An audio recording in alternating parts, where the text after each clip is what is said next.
வணக்கம். மக்கள் அனைவரையும் ஆதிரை காணொளிக்கு அன்போடு அழைக்கிறேன். இன்று நாம் இந்த காணொளியில் காண இருப்பது மகிழ்ச்சி என்பதை பற்றி. மகிழ்ச்சி என்றால் என்ன என்பது பற்றி. உடுக்க உடை, உண்ண உணவு, இருக்க இடம். நம்ம உயர்ந்த கல்வி, அளப்பரிய செல்வம் மற்றும் கார், வசதியான வாழ்க்கை, நல்ல நண்பர்கள், நல்ல சுற்றத்தார்கள், நம்மால் விரும்பப்படக்கூடிய பொருட்கள், இவை எல்லாமே மகிழ்ச்சியானது என்று நாம் நினைத்து கொண்டிருக்கிறோம். இவை அனைத்தும் உண்மையில் மகிழ்ச்சியானதுதான். ஆனால்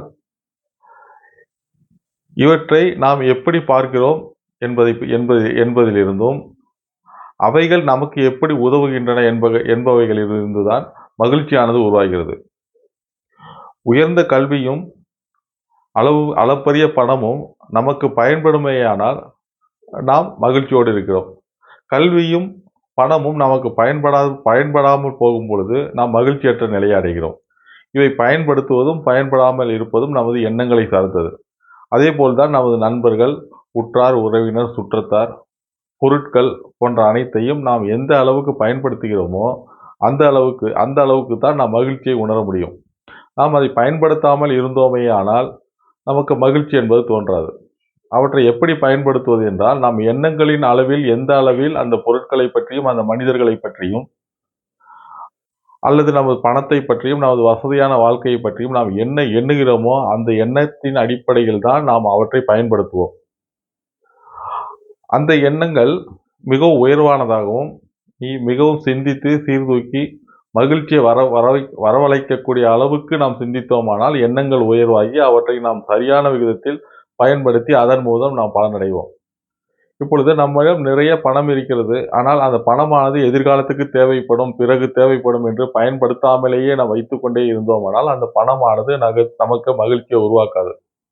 அதேபோல் நம்மிடம் இருக்கக்கூடிய மிக உயர்வான ஒரு பொருள், நம்மால் விரும்பப்படக்கூடிய ஒரு பொருள், நாம் அந்த பொருளை மிகவும் மதிக்கக்கூடிய ஒரு பொருள், அந்த பொருளை நாம் எதற்காக அதை வாங்கினோமோ, எதற்காக அதன் பயன்பாடு இருக்குமோ அந்த பயன்பாட்டை நாம் அதனிடம் கொடுக்காமல், அதனிடமிருந்து பெறாமல், அல்லது அந்த பயன்பாட்டை அந்த பொருள் நமக்கு கொடுக்காமல் இருக்கும் பொழுது நமக்கு மகிழ்ச்சியானது உருவாகாது.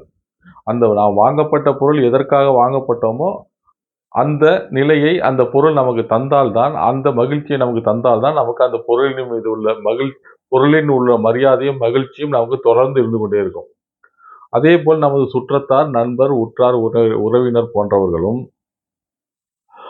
நாம் அவர்கள் நமக்கு எந்த அளவுக்கு மகிழ்ச்சி தருவார்கள் என்று நாம் கணித்து வைத்திருக்கிறோமோ, நினைத்து வைத்திருக்கிறோமோ அந்த அளவுக்கு அவர்கள் மகிழ்ச்சி தரும் பொழுது மட்டும்தான் நாம் மிக்க மகிழ்ச்சி அடைகிறோம். அவர்கள் அதிலிருந்து விலகும் பொழுதோ அல்லது நாம் எதிர்பார்த்த அளவுக்கு நமக்கு அவர்களால் உதவி செய்ய முடியாமலோ அல்லது அவர்களால் நமக்கு பயன்பட முடியாமலோ போகும்பொழுது அவர்களிடமிருந்து வரக்கூடிய அந்த நன்மையை அடைய முடியாத பொழுது நாம் மகிழ்ச்சியற்ற நிலையை அடைகிறோம்.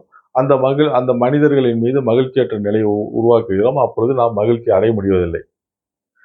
இதை நாம் எண்ணங்களின் மூலம் எப்படி கட்டுப்படுத்தலாம் என்றால், நம்முடைய பணம், கல்வி, நம்முடைய பொருட்கள், நாம் வாங்கக்கூடிய பொருட்கள், நாம் விரும்பக்கூடிய பொருட்கள், நமது உற்றார், உறவினர், சுற்றத்தார், நண்பர்கள், நாம் விரும்பக்கூடிய மனிதர்கள் அனைவரின் உண்மைத்தன்மை என்ன என்பதை பற்றி நாம் தெரிந்து கொள்ள வேண்டும்.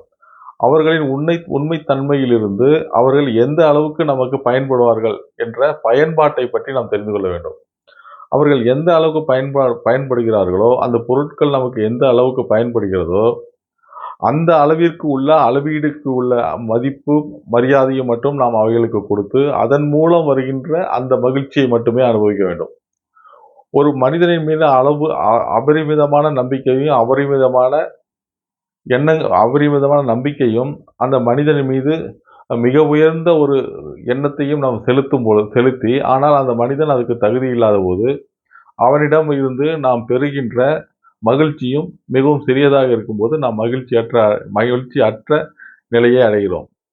இவற்றை நாம் மகிழ்ச்சியாக மாற்ற வேண்டும் என்றால் நாம் நமது எண்ணங்களை கட்டுப்படுத்தி அந்தந்த மனிதர்களின் அந்தந்த பொருட்கள், கல்வியானாலும் கல்வி, நம்மிடம் சேர்த்து வைத்துள்ள பணம், நம்மிடம் உள்ள பணம், இவற்றை எப்படி பயன்படுத்த வேண்டும் என்ற எண்ணங்களை நல்ல முறையில் சிந்தித்து அறிவுபூர்வமான வழியில் யோசித்து அவற்றை நாம் எந்த அளவு அவற்றின் பயன் இருக்கிறதோ அந்த அளவுக்கு மட்டும் அவற்றை நாம் அந்த அளவுக்கு உரிய மகிழ்ச்சியை மட்டும் நாம் ஏற்றுக்கொண்டோம் என்றால் அந்த மகிழ்ச்சியானது நீடித்து நிலைத்து நிற்கும். எனவே மகிழ்ச்சி என்பது பிறர் அல்லது பிற பொருட்கள் அல்லது நாம் நேசிக்கும் எந்த ஒன்றும் நமக்கு எந்த அளவுக்கு பயன்படுகிறது என்பதை பொறுத்தே மகிழ்ச்சி அமைகிறது. அந்த பயன்பாடு எந்த அளவுக்கு இருக்கும் என்பதை நாம் எண்ணங்களின் மூலமாகவும் அறிவின் மூலமாகவும் உணர்ந்து கொள்வதன் மூலம் அந்த மகிழ்ச்சியானது தொடர்ந்து நம்முடன் இருக்கும். எனவே எண்ணங்களை மேம்படுத்துவதன் மூலமாக மட்டும்தான் நாம் மகிழ்ச்சியை நிரந்தரமாக வைத்துக் கொள்ள முடியும். நன்றி, வணக்கம்.